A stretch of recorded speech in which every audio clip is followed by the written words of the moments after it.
Hey Money Chicks, I'm Wendy Raisin and welcome back to the Money Chick YouTube channel, where we talk about money through the lens of real life, careers, confidence, and building wealth on your terms.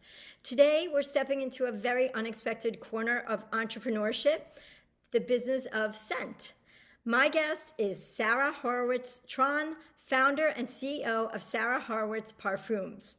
She started her career in fragrance in the late 1980s at an apothecary-style perfumery on Boston's Newbury Street, then turned that early training into a brand built on craftsmanship, personalization, and premium positioning.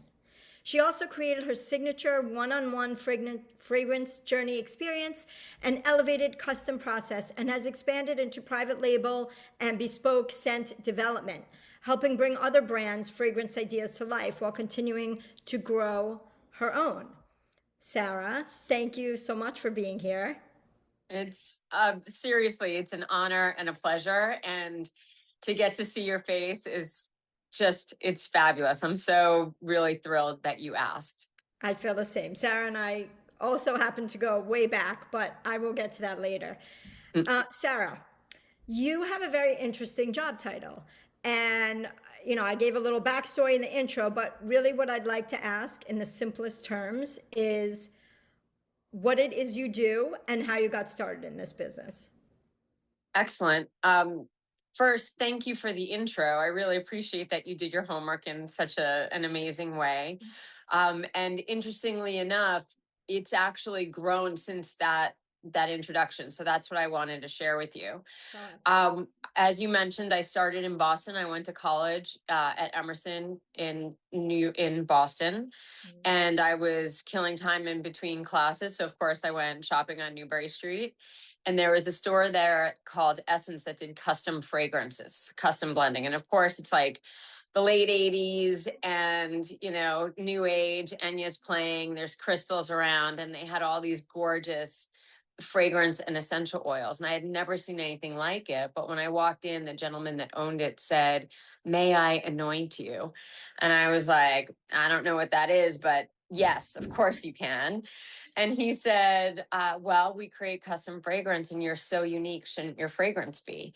And it's such a cliche. And I've thought about it over the decades since, but it was literally my life before that moment and after that moment, because I had that, like, I am unique. My fragrance should be, But I walked into this store and I sat down at a bar, much like at a bar where you would order a drink, but there was a gentleman behind it. And the more I talked, he brought down fragrances and I smelled them and I missed my next class, completely became obsessed, and blended my first fragrance that day.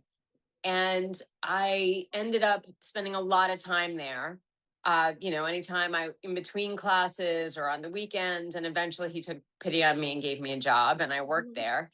And I worked there through college. And the year that I was graduating from Emerson, which, by the way, with a performing arts and philosophy and religions minor, no business experience whatsoever, the gentleman that owned it had decided that he wanted to move and he was going to sell the business.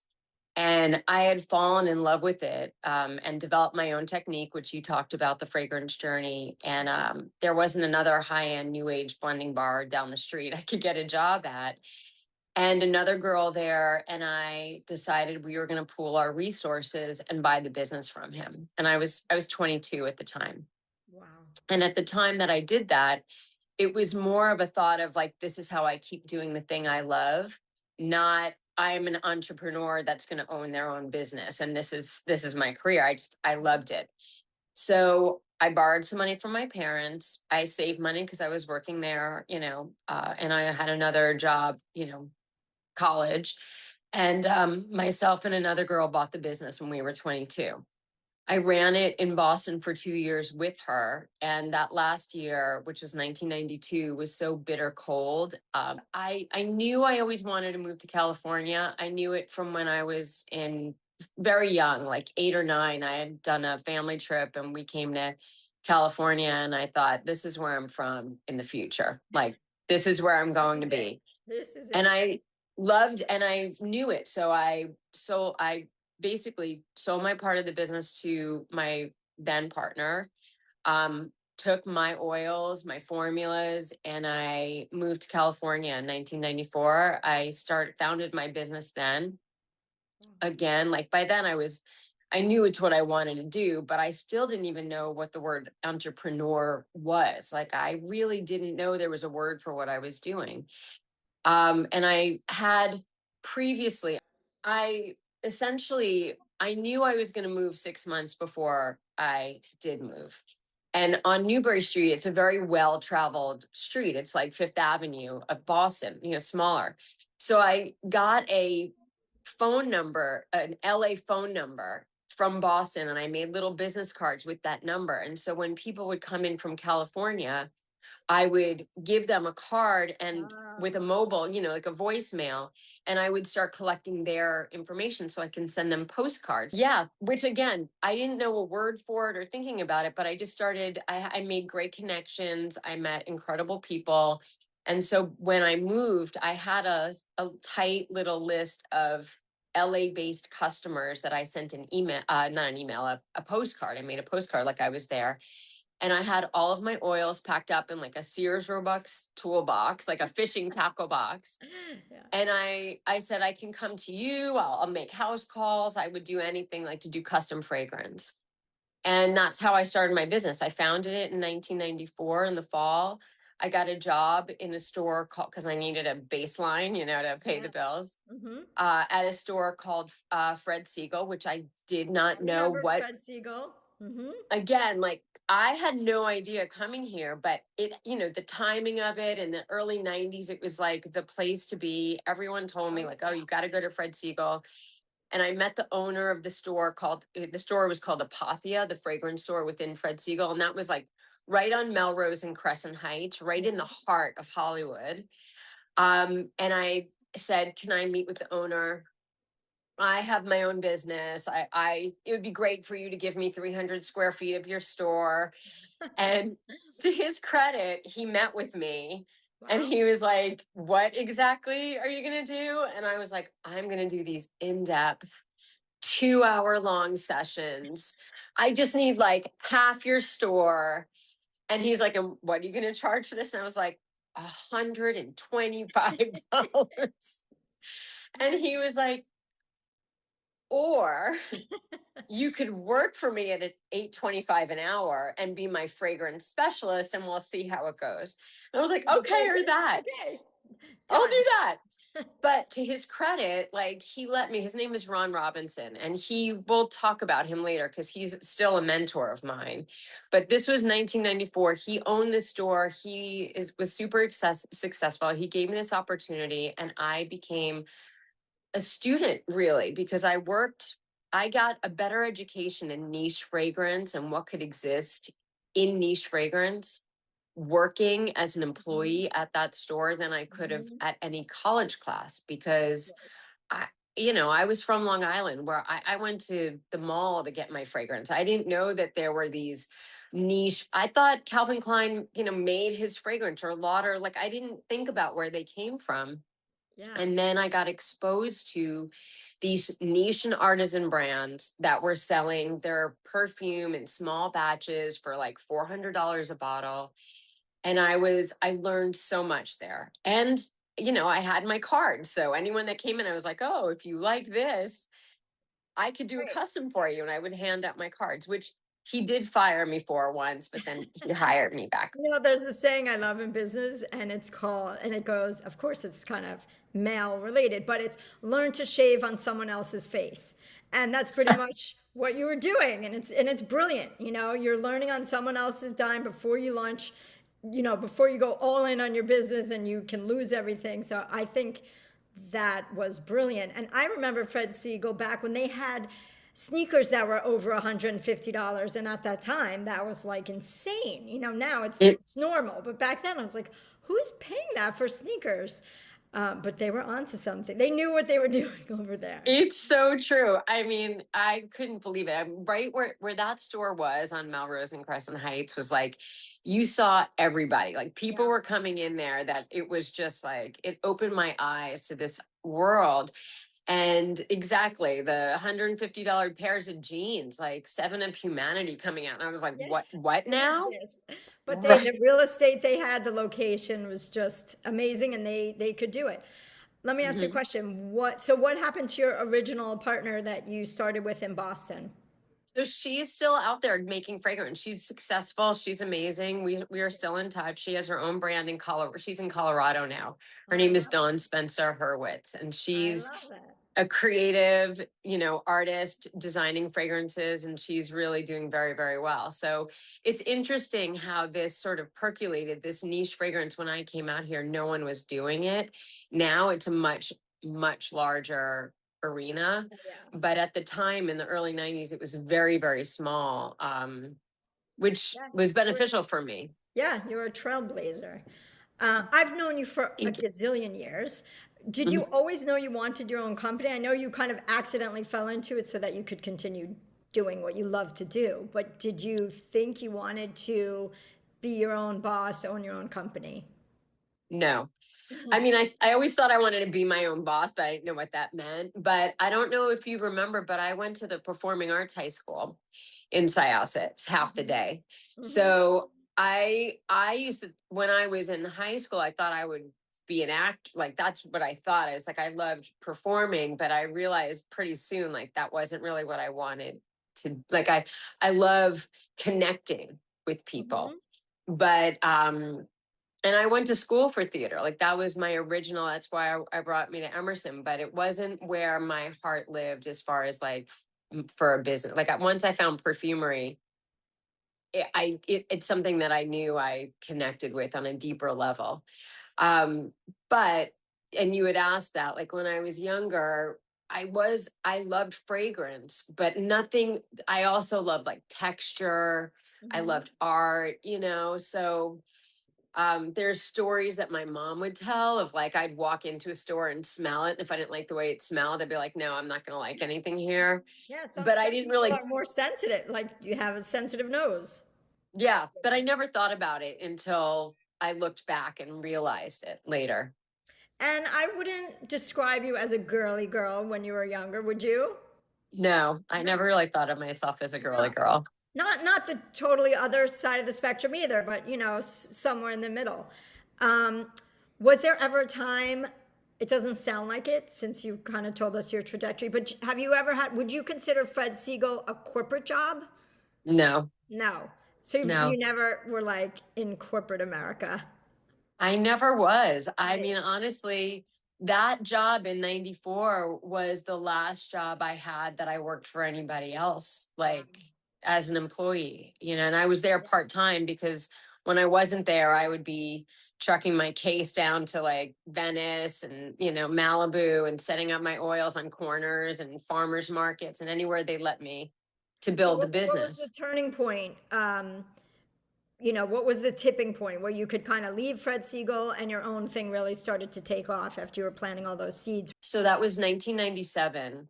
I had left Fred Siegel and I was working in Malibu at a store in Malibu called Planet Blue in Cross Creek, which is a very like well-known shopping area down in Malibu. And the owner of that store let me bring my oils on Saturdays and set up in the parking lot to do custom blends.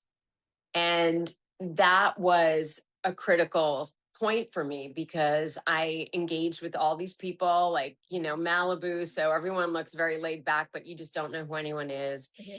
And I designed a fragrance for a woman who took my card because I was always handing out cards. And she went to the coffee bean and someone else asked her, oh, you smell amazing. What are you wearing? And she's like, oh, I have her card. She gave me, a bunch of cards. It's my custom fragrance. So she gave that woman my card. And that woman was a woman named Anne Weintraub who worked for Vogue magazine. And she contacted me and she wrote an article. And that was the tipping point because I ended up getting a corporate client, like a larger client that wanted me to consult and develop for their brand as Mhm. opposed to just the one-on-one customs that I had been doing. Mhm. And they offered me a monthly retainer. And Nice. that was the first time that I was like, I either am all in or I'm not. I gotta jump, you know, you got to take the risk. And so I quit working at Planet Blue, and I just dedicated myself, and that gave me my baseline. And then I kept hustling for anything else and selling my own fragrances. You know, I designed a scent that they sold at Planet Blue. So, you know, and it kind of grew from there. But that was 97 was the last time I worked for anybody. That isn't obviously I work all the time for other people Of because my course. You always clients are have a my, boss. It's your yeah. client. It's always somebody. Let's talk about growth a little bit, because it's one thing to start a company and it's a completely different set of skills to sustain it and, more importantly, grow it, which I know you have. So what are some of the most challenging, like, pain points or growing pains, or the biggest struggle you've had in this journey to get it to where it is right now, which you're not Well, done yet? Wendy, it's so funny because I was thinking about that prior to us getting on the phone. And I'm sure that you hear this a lot, but it's a roller coaster, right? Like there's many different peaks and valleys. And I think the difference between a successful business and one that doesn't is just like being super stubborn and persistent, like getting how often are you willing to get back up? Mhm. So I've learned and grown. There's many different things that I can tell you, but do you want to hear like the hardest? Yeah, Sorry, the I just feel hardest. like I went Like, off one of point my there. questions is, did you ever want to quit? So I guess you can tell me, I guess it would Yes. be the hardest thing that would make you think about giving up. So yes, I did. There was one time where it got to the point where, because I've reinvented my business multiple times, and I've reinvented it in the last year again, and that's where I'll get to.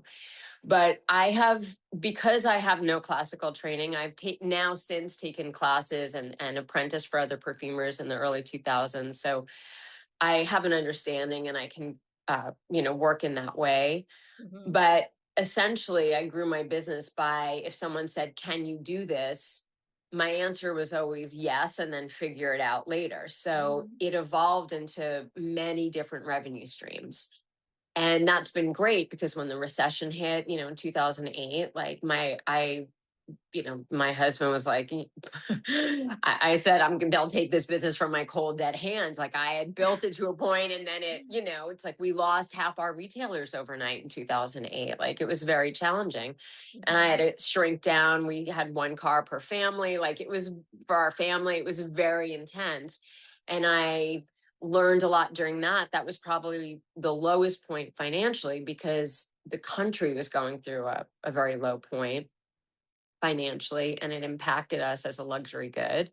Mhm. And I basically cut all the fat, cut everything I could. And I do this when I teach I teach a class, like a bit entrepreneurial class now, actually. Mhm. And I connected with all of my vendors. That was the critical thing that I did, was I extended my terms. So in other words, like people, they gave me grace and allowed me, it's net 60, net 90 at times. It allowed me to continue having products so I can continue to make and sell until I got stabilized again. That was the hardest financial period. Mhm. But there was the only time I ever really thought about quitting was I had done QVC for a couple of years, Mhm. and that is a very challenging animal. It's live, as you may know, and fragrance is the hardest thing to sell on a flat screen, especially then. Like, we're much more engaging and interactive now.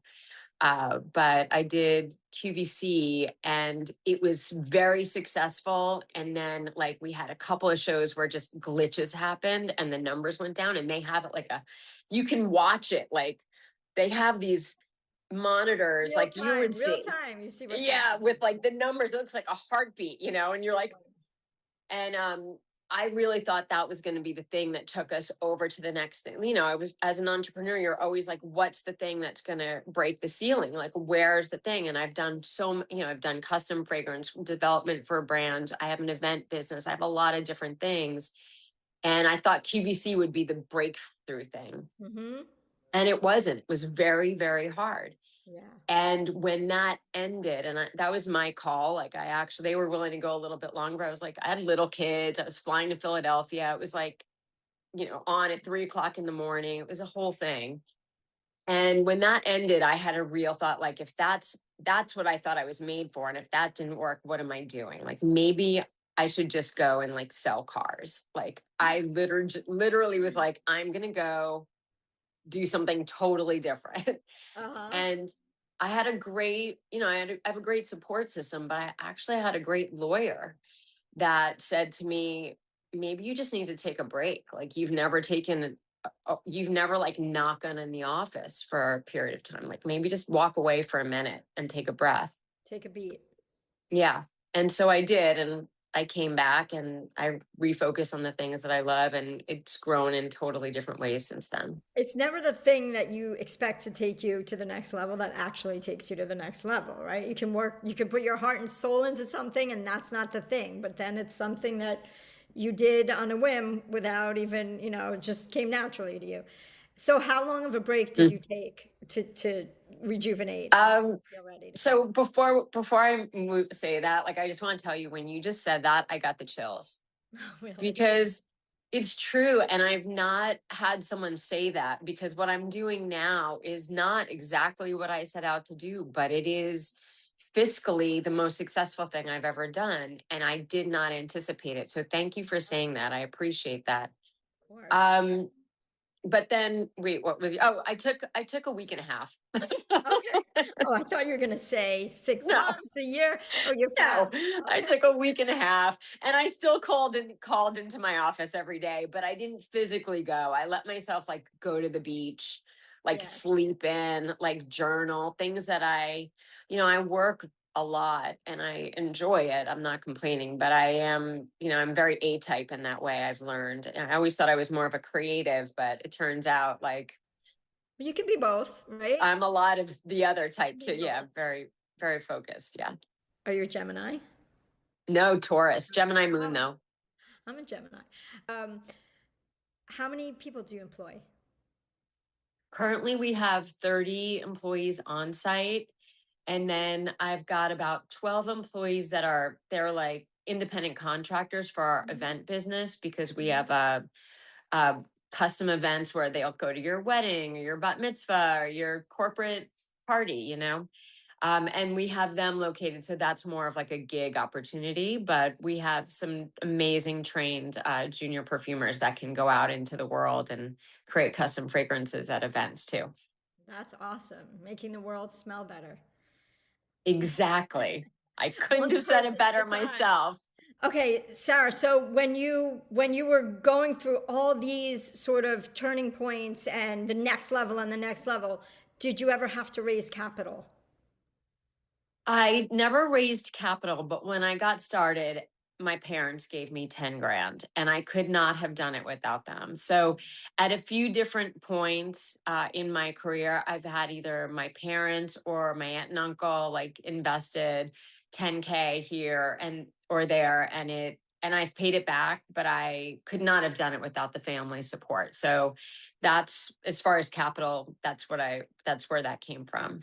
Did you feel extra pressure to succeed because it wasn't a bank? Not that you wouldn't pay back a bank, but does it feel different when it's from family?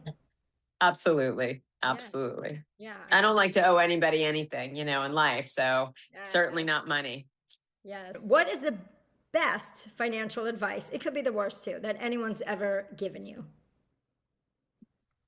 The best advice is the advice no one gave me, which I wish someone did, and why I'm so grateful you're doing what you're doing, which is no one told me to start investing in my 20s. And I wish I did that. And I love that you are talking to women about being empowered about finance, because I took a lot of theater classes and a lot of philosophy classes, and I was certainly loved and supported and encouraged by my parents, but I did not have financial advice. And I wish that I did. Like, that's the thing that if I look back, I wish I had that critical piece of advice. Like, I wish someone said to me, start putting money away now because you'll benefit later. So, it's not the best advice that I ever got. It's the best advice I never got, that I I have love to say. that. But now you're in a position, you have two daughters, and so you can give that. I can give them.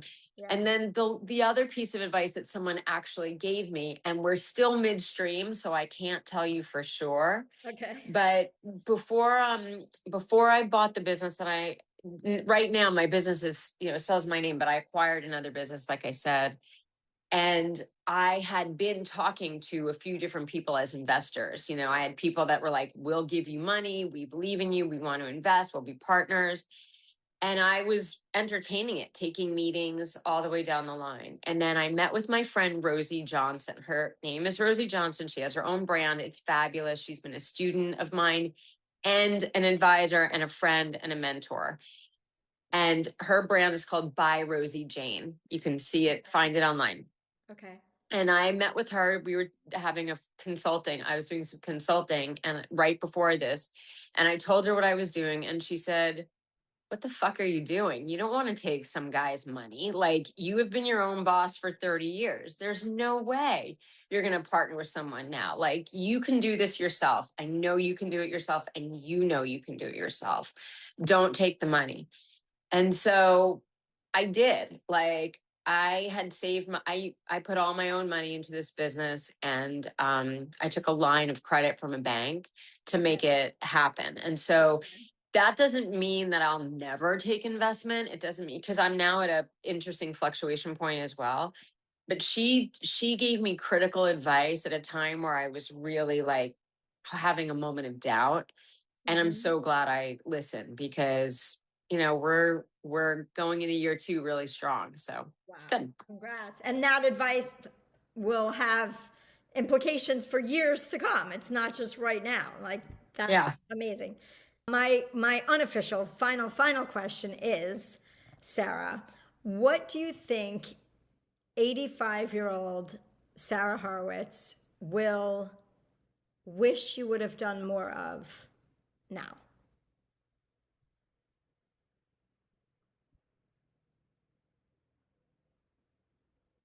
I wish I gave myself more credit when I was younger. Sorry, I'm emotional that you asked that, because, take more time with my family, but I do get great time with my family. I don't take a lot of vacations, but we're very tight. But I doubted, I kept going, I kept doing, but I had a lot of inner monologue of like, who do you think you are to do this? Like, what are you, crazy to do this? Like, you'll never be able to do this. I still did it, but I really felt like insecure, even while on the outside, I was acting as if. And I think that I would have liked to have taught, when I'm older, I would look back and be like, eat the fucking cookie and be easier on yourself. Because we're hard on ourselves as women, as humans in general, but as women in particular, we can be very hard on ourselves. And I would say I was probably my own worst critic. I love that. Well, now you have plenty of time between now and 85 to to give yourself some grace and a pat on the back, and realize that, what you've done and the example you've set for your daughters is amazing. So it's pretty impressive. Wendy, thank you so much for this. Really, like, I really appreciate both you and Sherry doing what you're doing. You are a necessary voice in a space that doesn't have as many women really caring about this very vital thing, because finances is it's critical to our survival, like, as humans in society. And I think it's great that you're both doing what you're doing in these creative ways. So thank you. Thank you for saying that. We also need encouragement to keep going, because sometimes you think you're doing this and no one's listening. So I really appreciate you being here today and saying that, and congratulations and continued success. Thank you so much. We are all badass women. I'm so happy to know you and to reconnect. How can we find you? Because even though we're businesswomen, we still like to look and feel and smell our best. So how can people listening find you? I love that. Website, of course, sarahhorowitz.com, two Mhm. H's in the middle. And Instagram, same, Sarah Horowitz Parfums. Okay. Facebook, the same. I think it's all Sarah Horowitz or Sarah Horowitz Parfums. Pretty easy. Just type my name in and put the word perfume, you'll find me. Great. And you're based in California, but you ship all over, right? We do. We are and we do. That's great. I'm so excited.